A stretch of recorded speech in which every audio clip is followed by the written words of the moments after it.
আমার এই কোয়েশ্চেন একটা। এই কোয়েশ্চেনটা তাহলে করে ফেলি।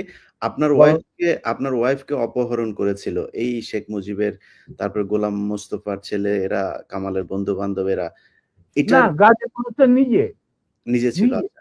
তো হ্যাঁ, নিজে। আপনার স্যার আপনি এটার বিচার চেয়েছিলেন শেখ মুজিবের কাছে। আপনি আমার বউ বিচার কন্টিনিউ চেয়েছিল। করেন। জি, কন্টিনিউ করেন স্যার এবার। হ্যাঁ, যে আপনি প্রাইম মিনিস্টার, কারণ ঘটনাটা মুজিব কি ছিল স্যার? ঘটনাটা কি ছিল স্যার? একটু শুরু থেকে বলেন স্যার। ঘটনা খুবই, এটা একটা মানে মজার ঘটনা। আচ্ছা, তুমি শুনতে চাও? তুমি তো, আমার বইতে লেখা আছে যদিও। সবাই শুনতে চায় স্যার। সবাই, আমি আর একা না, সবাই শুনতে চায়। ঘটনাটা হচ্ছে, আমার এক খালাতো বোন, তার নাম তাহমিনা। তার বিয়ে ঠিক করেছিলাম আমি আর নিম্মি কর্নেল রেজার সাথে, যে আমাদেরকে জুনিয়র চাকরি। তার সাথে বিয়ে হবে, অনুষ্ঠান হবে লেডিস ক্লাবে। তো দুপক্ষেই আমাদের পরিচিত, অতএব আমরা হলাম রায় মিডিয়া। ঠিক আছে, ঠিক আছে। তখন আমরা কি করলাম, সমস্ত অ্যারেঞ্জমেন্ট আমাদের উপরে দায়িত্ব আসলো। তো কাকে রাখি আর কাকে বাদ দেই, এত মানুষের সাথে পরিচিতি। তো আমরা, যাই হোক, বেশ ভালোই, প্রায় 2-3 হাজার লোকের মতো লোক ইনভাইট করা হলো দুই তরফে। চলছে বিয়ের আসর। তখন আমার একমাত্র শালা, যার নাম বাপ্পি, ও ম্যাকগিল ইউনিভার্সিটিতে পড়তো, ওখান থেকে ছুটিতে আসছে দেশে। He was also present in this ceremony. আমি আর নিমিত দুই পক্ষের মানে হোস্ট বলতে পারো, হুম। সবাই দেখাশোনা করছি। বাপ্পি বসে আছে ছেলেদের যেখানে বসার জায়গা সেখানে। তো গাজী গোলাম মোস্তফার ছেলেরা আর তার সাঙ্গবঙ্গ পিছনের সিটে, পিছনের রোতে সিটে বসা। তাদের মধ্যে একটা ছেলে বাপ্পির চুল টান দিল পিছন থেকে। তো বাপ্পির পিছনে, ভদ্র মানুষ, বিদেশে থাকে, বিদেশে বড় হয়েছে, পিছিয়ে বললো, কিছু বলে নাই, সামনে আবার ওরা চুল টান দিল। দ্বিতীয়বার টান দেওয়ার পরে বাপ্পি পিছনে তাকে দেখো যে একটা ছেলে হাত সরিয়ে দিল। তখন বলে যে তুমি চুল টান টান দিয়েছ? বলছে হ্যাঁ। বলে কি কেন? সেটা আমরা দেখছিলাম যে এত সুন্দর চুল, এটা কি পরচুলা না আসল? আচ্ছা, চিন্তা করো। হুম। সে তখন ইউনিভার্সিটিতে পড়ে, আর এই পুচকে ছেলে তখন বোধহয় স্কুলেও পড়ে না, বা স্কুলে 6-7 ক্লাস হবে। তখন বাপি বলে, বেয়াদব ছেলে, তুমি আর এখানে বসবে না, তুমি অন্য কোথাও গিয়ে বস।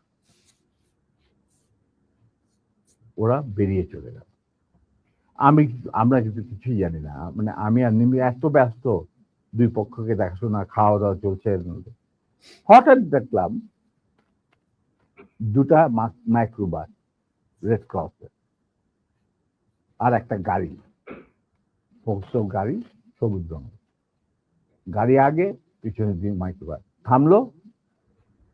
দুইটা মাইক্রোবাস থেকে প্রায় 8 জন ট্রেনজারধারী সাদা পোশাক পরা লোক নামলো। আর ফোকসো গাড়ি থেকে নামলো গাজী গোলাম মোস্তফা স্বয়ং। তার স্ত্রী কিন্তু উপস্থিত মেয়ে মহলে।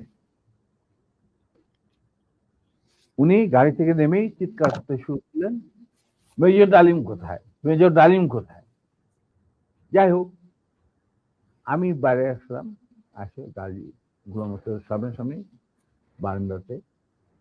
আমি মেজর ডালিম, আপনি আসুন, আপনার বেগম সাহেব তো আছেন ভিতরে, আপনি আসুন, বরবধূকে আপনি দোয়া করে দিন। হারামজাদা বারবার সে আর্মির, আজকে আমি উচিত শিক্ষা দেব।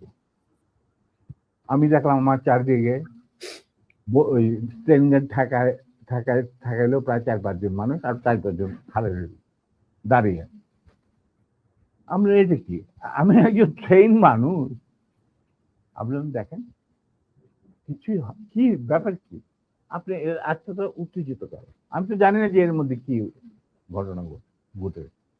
ওগুলো ওঠ, এ উঠা, মাইক্রোবাইস আমাকে ঠেলতে ঠেলতে নিয়ে যাচ্ছে মাইক্রোবাইস। আপনি ব্যাপার কি গাড়িতে? এটা একটা বিয়ে বাড়ি, একটা মেয়ের বিয়ে হচ্ছে, আর আপনি আমাকে বলছেন উঠ কি? আমার কাপড় টাপড় ধরে টানে, চারজন মিলে আমাকে উঠালো। খবর চলে গেল ভিতর অন্য মহলে। নিম্মি আর আমার শাশুড়ি, আমার খালার শাশুড়ি মানে কন্যার মা, উনি বেরিয়ে আসলেন। ওনারা আসলেন যে কি ব্যাপার, দেখে যেরকম আমাকে ঠেলাঠেলি করে উঠানো হচ্ছে মাইক্রোবাসে। আমি মাইক্রোবাসে উঠলাম, উঠে দেখি তখন আমার খালাম্মা গাজীকে বললো, গাজী সাহেব আপনি কি করছেন? আমার মেয়ের বিয়ে হচ্ছে, আর দে আর দি তারা বর পক্ষেরও কন্যা পক্ষেরও। কি হয়েছে কি? ওরা তো ব্যস্ত। বলে আমি ওদেরকে উচিত শিক্ষা দেবো, ওকে আমি উচিত শিক্ষা দেবো। তখন আমার স্ত্রী বললো যে আপনি তাকে একা নিয়ে যেতে পারবেন না, আপনি আমাকে সঙ্গে নিয়ে আসবেন। ঠিক আছে চল, ওরেও ধাক্কা দিয়ে উঠায় দিল। তারপরে আমাদেরকে নিয়ে উনি গাড়ি ঘুরে চললেন প্রথম ফার্ম গেট দিয়ে ভিতরে ঢোকার পরে আমি দেখলাম যে আরে সম্পূর্ণ কোথায় চাচ্ছে, লক্ষ্মীবাড়ি ক্যাম্পে নাকি। তখন আমি চিন্তা করছি কি করি এর মধ্যে আমার, তো আমি বললাম গাড়ি থামা, ড্রাইভার গাড়ি থামা দিল। আমরা তখন আমার আমার আমার আমার গাড়িতে প্রায় 4জন ট্রেনধারী লোক, তাদের একজনকে বললাম যে তুমি গিয়ে ওই সামনে যে গাড়ি গোলাম মোস্তফা বসে আছেন, গাজী গোলাম মোস্তফা সাহেবকে বলেন নাইমা এখানে আসেন। He got down and went to Gazi. গাজীও তখন স্টপ হয়ে গেছে, যে পিছনে গাড়ি স্টপ হয়ে গেছে। আসে বলছে, ওনাকে বোধহয় বলছে যে আপনাকে উনি ডাকছেন নিজের গাড়ি। গাজী গুলস্তান দরজা খুলে আমাদের মাইক্রোবাসে আসলো। তখন আমি গাজী গোলাম মোস্তফাকে বললাম যে গাজী সাহেব আপনি তো আমারই নিয়ে চলছেন, কোথায় নিয়ে যাচ্ছেন জানি না, কিন্তু একটা কথা মনে করে রাখেন, আপনাকে মনে করাই দিচ্ছে আপনার ভালোর জন্য, যে আপনি যে আমাদেরকে এই মাইক্রোবাসে রেড ক্রসের মাইক্রোবাসের মধ্যে ঢুকায় নিয়ে আসছেন, এটা কিন্তু হাজার হাজার মানুষ, শয়ে শয়ে মানুষ দেখতে উপস্থিত ছিল। অতএব আপনি কিন্তু আমাদের সাথে যাই করেন আপনি কিন্তু পার পাবেন। এইটা শোনার পর গাজী গেল একটু ঘাবড়ায়, যে তাই তো, আমি যে উঠাই নিয়ে আসছি এটা তো সবাই দেখছে। আমি বললাম যে গাজী সাহেব আমি আপনাকে একটা পরামর্শ দিই, আপনি যাই করেন আপনি শেখ সাহেবের কাছ থেকে আগে পারমিশনটা নিয়ে নেন, এছাড়া আপনি বাঁচতে পারবেন না। এমপি ইউনিটে ঢাকা ক্যান্টনমেন্টে ওখানে গিয়ে বললো যে এরকম অবস্থা, বিয়ে বাড়ি থেকে কিডন্যাপ করে। তখন এই খবরটা পাওয়ার পরে the CEO of the MP unit এই খবরটা ব্রিগেড মেস, ইউনিট মেস সবখানে এটা সে জানাই দিল। ইয়াং অফিসাররা লুঙ্গি গেঞ্জি পায়জামা যে যা পরা ছিল সবাই ঢাকা শহরে বের হয়ে আসে।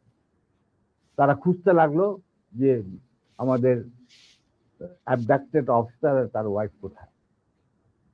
আর একদল সোলজার এমপির পাঠানো হলো, যারা ওই অবৈধ অস্ত্র কালেকশনে ডিপ্লয় ছিল, গাজীর বাড়িতে যাদের পাইছে সবাই বন্দুকেরা নিয়ে আসছে রেস্ট মজা।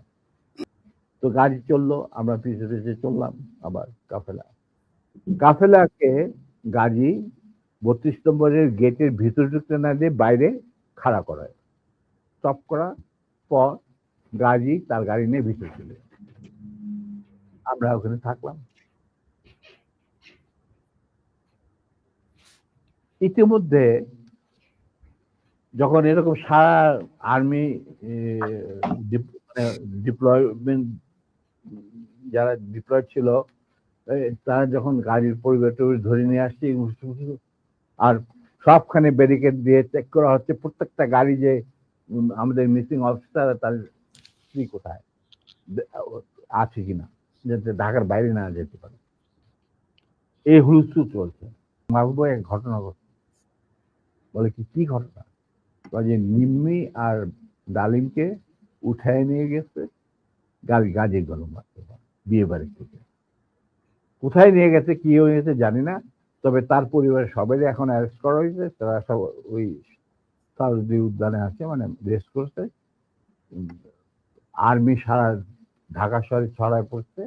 তারা প্রত্যেকটা গাড়ি চেক করতেছে যে looking for the missing officer and abducted officer and his wife.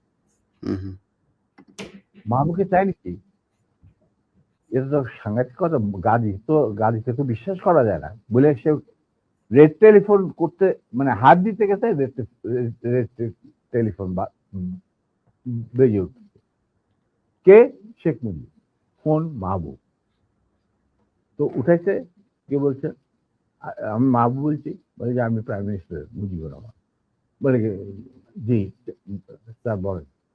বলে কি তুই ইমিডিয়েটলি আমার বাসায়। এর মধ্যে chief of staff, deputy chief of staff, CGS, Khalid Mosharraf এদেরকে ডাকানো হয়েছে। এরাও আসছেন। কর্নেল নুরুজ্জামান, রকিবানী চিফ, এরা উপস্থিত আসছেন সবাই। জিয়া রহমান অলসো কে ডেপুটি চিফ। আচ্ছা, মাহবুব তখন বলে চলো। তখন লিটুদের গাড়িতে বসেই ও চলে আসলো। তো ওই গাড়িটা যখন গেল, গাড়ির নাম্বার দেখে আমি বুঝলাম যে উই আর সেফ, আমাদের মারবে না। কিছুক্ষণের মধ্যেই মাহবুব, আমি দেখলাম যে মাহবুব না, শেখ কামাল, রেহানা, তারপরে শেখ জামাল, বেগম মুজিব নিচে গেটের বাইরে এসে আমাদেরকে খালাম্মা টালাম্মা চলার অসুবিধা, মানে রক্তাক্ত চুল্লু, ওদের দেখে তো ওরা ঘাবড়ায় গেছে। তারপরে নিম্মির অবস্থা তো আমাদের ভিতর নিয়ে গেল। তখন ভিতর না যাবে দেখলাম সিটিং রুমে প্রথম আমার ডাকলেন মুজিবুর রহমান আর আমার নিম্মিকে। তো রেহানারা সব ওখানে দাঁড়ায় রইল, মিসেস মুজিব দাঁড়ায় রইলেন। আমরা ভিতরে গেলাম, গিয়ে দেখে সব মজলিস বসে আছে, chief of staff, deputy chief staff, CGS and all. তখন এর মধ্যে গাজী গণহত্যার বাসা থেকে ফোন আসছে প্রাইম মিনিস্টারের কাছে যে বাড়ির সবাই ধরে নিয়ে গেছে আর্মি। যতক্ষণ পর্যন্ত আমাদের অফিসার লেডি ওয়াইফকে না পাওয়া যাবে আমরা কাউকে ছাড়ব। আর ওই গার্মেন্ট 17 দিন যে গার্মেন্ট গেছিল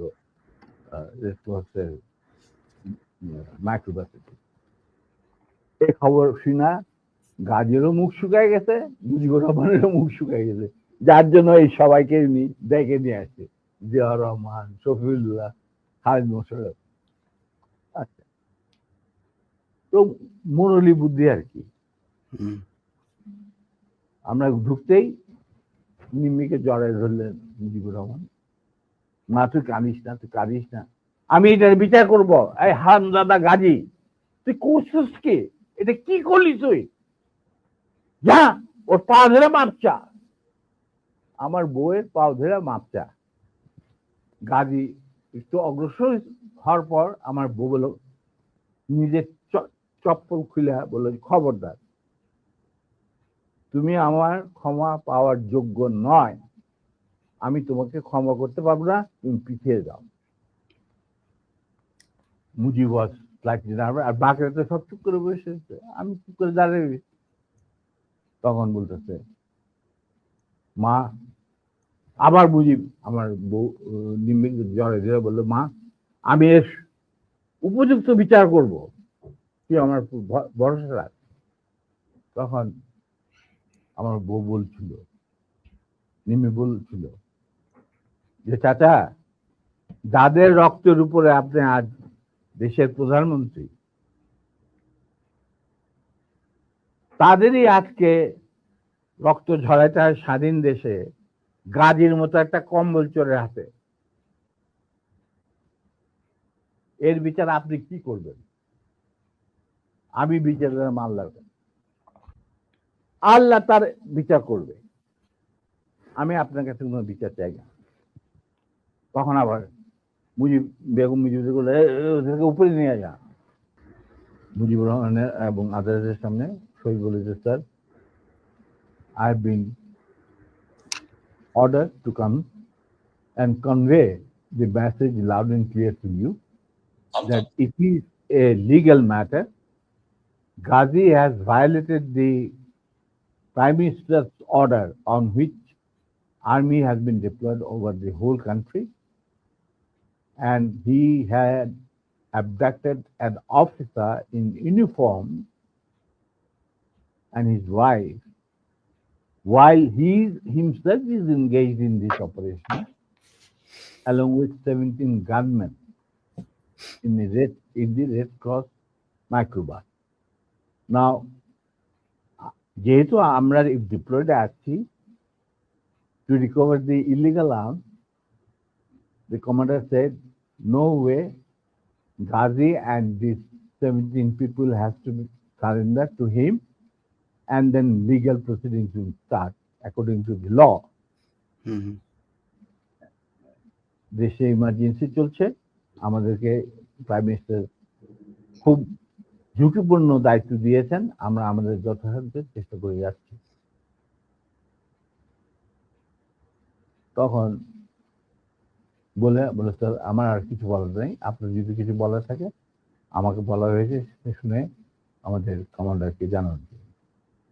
না, ঠিক আছে, তুমি যাও বাবা।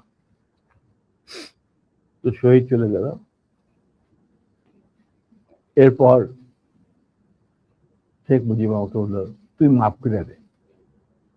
আমি স্যার, আমি তো বললাম। স্যার, শেখ মুজিবকে কাউকে বোধহয় আপনি মানে অফিসিয়াল কোনো এগুলি মানতো না। আমাকে তুই করে বলতো, কারণ আমার একটা পারিবারিক সম্পর্ক ছিল তো। না, উনি তো মাহবুবকেও তুই করে বলতো, গোলাম মোস্তফাকেও তুই করে বলতো, শফিউল্লাহকেও তুই। আমি জানি না, কিন্তু আমাকে উনি তুই করে বলতেন। আমি তো ওর বাড়ি থেকে যে কোনো সময় গিয়ে ডাক্তার যাইতাম, খাবার খাইতাম বসে। কই মাছ পছন্দ করতেন, ওই ওনার চৌবাচ্চা সবসময় বড় বড় কই মাছ থাকতো, আরামসে খাইতাম, চলন বিলে কই মাছ, কোনো অসুবিধা নেই। আমার তো গতিবিধি ছিল খুবই খোলা, মানে আমি যে কোনো সময় যাইতে পারতাম, যে কোনো সময় ডাকলেই চলে যেতাম। উনি প্রায় ডাকতেন আমাকে আর্মির খবর নেওয়ার জন্য। তো এখন উনি বললেন, ঠিক আছে ধরেন যা, আমি বিচার করব। আমি স্যার ভেরি গুড। তো এই আমার গাড়ি বাইক করে ওরা বাসায় পৌঁছে দিয়ে, ওরা নিবে এদেরকে বাসায় পৌঁছে, মানে মার্সিডিজ। আমি স্যার নট নিডেড, বাইরে স্বপন আছে, আরো 2-4 দিনের মধ্যে আসে পড়তে, গাড়ির কোনো অভাব নাই, আমরা চলে যাব, আপনার গাড়ি দেওয়ার দরকার নেই। বলে কেন, শোনো এক কাজ, গাড়িগুলো হারামজাদা, তুই যাবি এদের সাথে বিহার, বাকি কাজ যে সম্পূর্ণ হয় নাই সেটা সম্পূর্ণ করার সম্পাদন করার জন্য। নিমি বলল, খবরদার, তুমি আর লেডিস ক্লাবে ঢুকার তোমার কোনো অধিকার নাই, তুমি সেটা লস, তুমি যাবে না, ইউ উইল নট গো। তখন চুপ, তোমরা চলে যাই। আমরা চলে আসলো। আসার পরে কন্যা সম্প্রদানে যে বাকি কতগুলি থাকে না রকম ওই সমস্ত সম্প্রদান করা হইল।